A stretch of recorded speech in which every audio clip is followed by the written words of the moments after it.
दोस्तों, स्वागत है एक बार फिर आपके अपने YouTube channel DKG history prep पर। तो ये मेरा जो है मैं नौवा जो लेक्चर है वो इसको रिकॉर्ड कर रहा हूँ। मैं अब छोटी छोटी वीडियो बनाऊँ ताकि आप लोग जल्दी जल्दी देख सकें।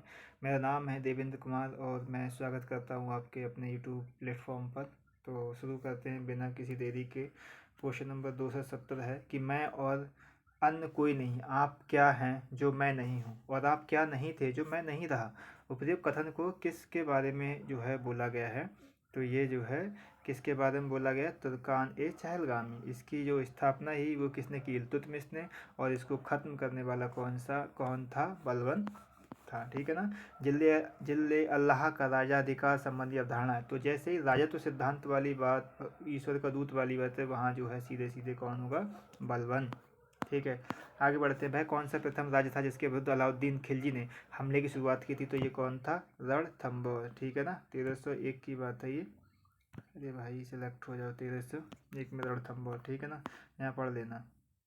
यहाँ देखिए, सुल्तान मोहम्मद बिन तुगलक के शासन क्षेत्र को हिंद और सिंध शब्द का प्रयोग किसने किया?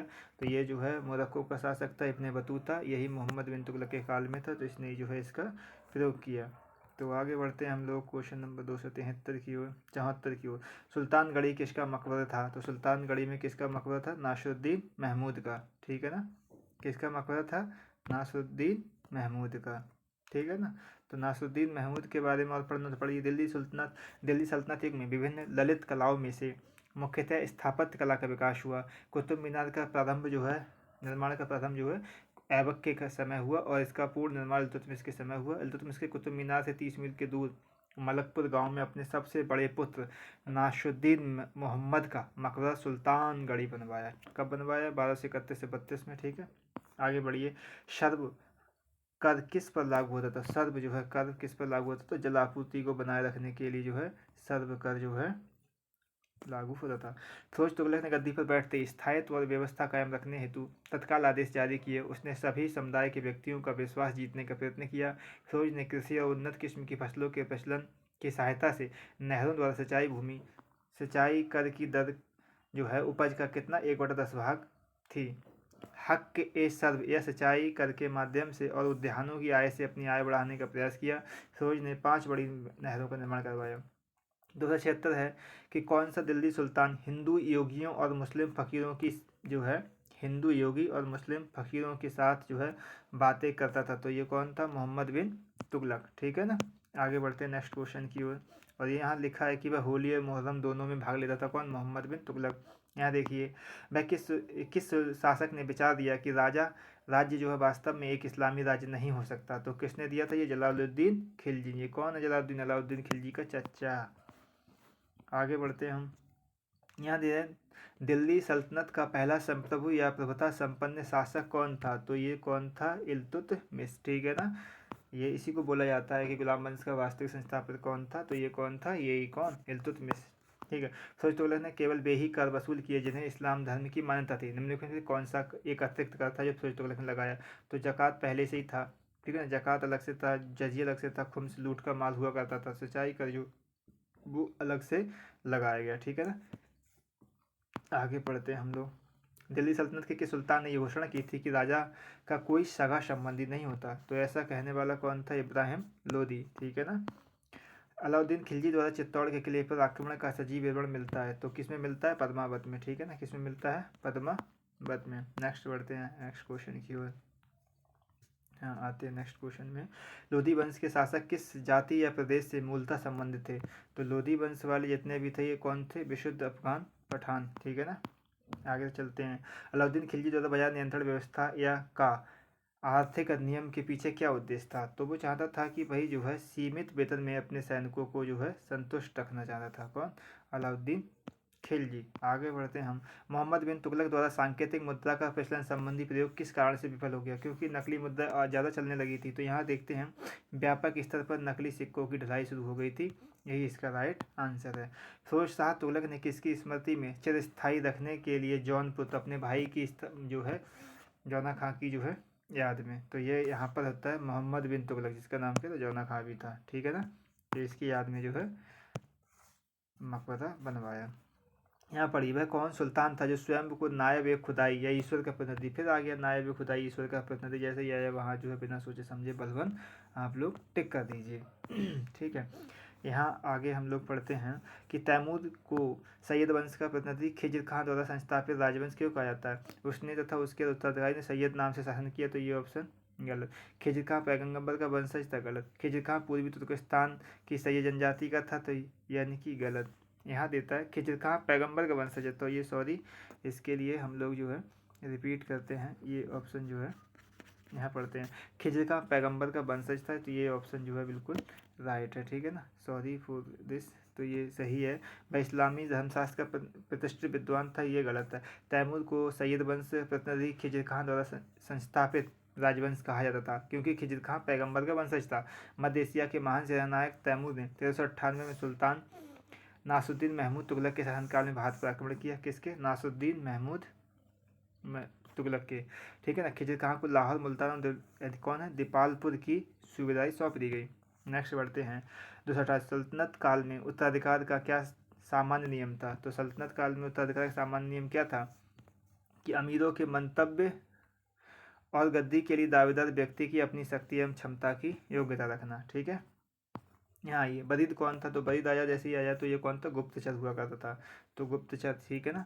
बरीद मवालिक किसके काल में? अलाउद्दीन खिलजी के काल में शुरू हुआ था। ठीक है ना। तो यहाँ आगे पढ़ते हैं। दीवान बरीद दीवान रसालत विभाग के अंतर्गत आता था। ठीक है। मुझे नहीं मालूम कि क्या कानूनी है क्या गैर कानूनी, मैं राज्य की आवश्यकता के अनुसार कानून बनाता हूँ, ये किसने कहा था? तो ये किसने कहा था? अलाउद्दीन खिलजी ने। इसी की बाजार नियंत्रण व्यवस्था, घोड़ों को दागने की प्रथा इसी की थी। ठीक है ना। आगे बढ़ते हैं हम लोग। क्वेश्चन नंबर ये 291, इब्न बतूता किसके शासनकाल में भारत आया? तो इब्न बतूता मोरक्को का था। ठीक है ना। और इसकी पुस्तक का नाम है रेहला। तो इब्न बतूता मोहम्मद बिन तुगलक के शासनकाल में आया। इसने मोहम्मद बिन तुगलक ने जो है इसको काजी के पद पर नियुक्त किया था।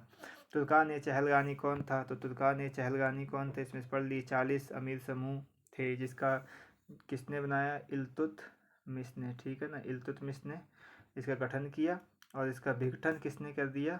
बलबन ने। ठीक है ना। बलबन ने इसका विघटन कर दिया। नेक्स्ट पढ़ते हैं हम यहाँ। ठीक है ना। किस दिल्ली सुल्तान ने घोड़ों को दागने की प्रथा प्रारंभ की? तो कौन था? अभी तो बताया था मैंने, अलाउद्दीन खिलजी। ठीक है। नेक्स्ट पढ़ते हैं हम।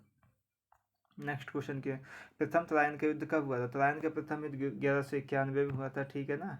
किसके के बीच में? पृथ्वीराज तृतीय, पृथ्वीराज चौहान तृतीय और शहाबुद्दीन मोहम्मद गौरी के बीच, जिसमें क्या होता है? पृथ्वीराज चौहान विजयी होते हैं, लेकिन द्वितीय युद्ध होता है तराइन का 1192 में, जिसमें जो है पृथ्वीराज चौहान की मृत्यु हो जाती है। ठीक है। यहाँ आगे पढ़ते हैं। निम्नलिखित को कालक्रम के अनुसार जो है सजाइए, तो कालक्रम के अनुसार सजा लेते हैं। पहले कौन सा आता है? हमारा गुलाम वंश। ठीक है। पहला नंबर गुलाम वंश। ठीक है ना। और लास्ट में कौन सा आता है? हमारा सबसे लास्ट में आएगा ये कौन सा? लोधी वंश, क्योंकि इब्राहिम लोधी को मारकर ही जो है बाबर ने जो है मुगल साम्राज्य की नींव रखी। तो सबसे पहले गुलाम, फिर तुगलक, उसके बाद तीसरे नंबर पे ये सैयद, और चौथे नंबर पे लोधी। ठीक है। तो कौन सा ऑप्शन सही हो जाएगा इसके अनुसार से? ये CABD। नेक्स्ट बढ़ते हैं हम। निम्नलिखित घटनाओं को कालक्रम की दृष्टि से सजाइए एवं नीचे दिए गए कूट के आधार पर उत्तर का चयन कीजिए। तराइन का प्रथम युद्ध अभी बताया था 1191 में हुआ था। ठीक है ना। और सबसे पहले इसके बाद क्या हुआ था हमारा? इसके बाद जो है हमारा हुआ था हमारा कुतुब मीनार का निर्माण हो जाता है। ठीक है ना। और उसके बाद क्या होगा? राजधानी का ट्रांसफ़र, और फिर क्या होगा? तैमूर का आक्रमण। ठीक है ना। तो इसके हिसाब से कौन सा ऑप्शन हमारा? बी बिल्कुल राइट हो जाएगा। तराइन का प्रथम 1191 में मोहम्मद गौरी और पृथ्वीराज चौहान तृतीय के बीच हुआ। मोहम्मद तुगलक द्वारा 1327 में राजधानी का ट्रांसफर ले गया। कहाँ से? दिल्ली से नहीं, देवगिरी ले गया। ठीक है ना। 1398 में भारत पर तैमूर का आक्रमण हुआ, जबकि कुतुब मीनार का निर्माण ऐबक द्वारा 1206 में हुआ। अब यहाँ लिखा, हमको फिर से मैच करना है। ठीक है ना। तो यहाँ लगाइए पानीपत का प्रथम युद्ध। तो पानीपत का प्रथम युद्ध कब होता है? 1526 में, बाबर और इब्राहिम लोदी के बीच में। ठीक है ना। पानीपत का द्वितीय युद्ध कितना होता है? 1556 ईस्वी में। तो यहाँ से ही हम मैच करते हैं A का 3 और B का 4। A का 3 B का 4 किस में? देखो A का 3 और B का 4 सिर्फ इसी में, A का 3 B का 4 इसमें भी है। तो यहाँ पर देखिए, यहाँ पर हम लोग पढ़ते हैं घाघरा। तो पहले हम लोग पढ़ते हैं बाबर आया, खाना खाया, पानी पी और चाय पी के घर चला गया। तो खानवा का युद्ध जो है पहले आया बाबर आया, पानी पिया, खाना खाया। तो खाना खाया यानी कि 15 से ये, और घर भाग गया तो कब भाग गया 1529 में, ठीक है ना।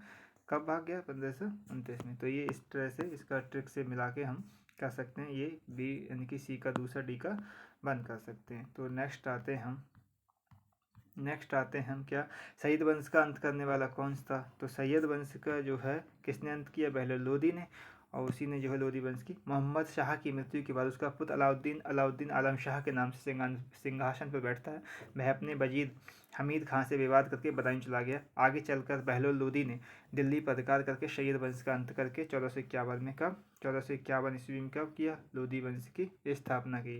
दूसरा ध्यान, सुल्तान मोहम्मद तुगलक द्वारा दौलताबाद को अपनी राजधानी बनाए जाने का कारण क्या था। तो भाई वह बहुत दूरदर्शी था, तो इसी वजह से ले गया।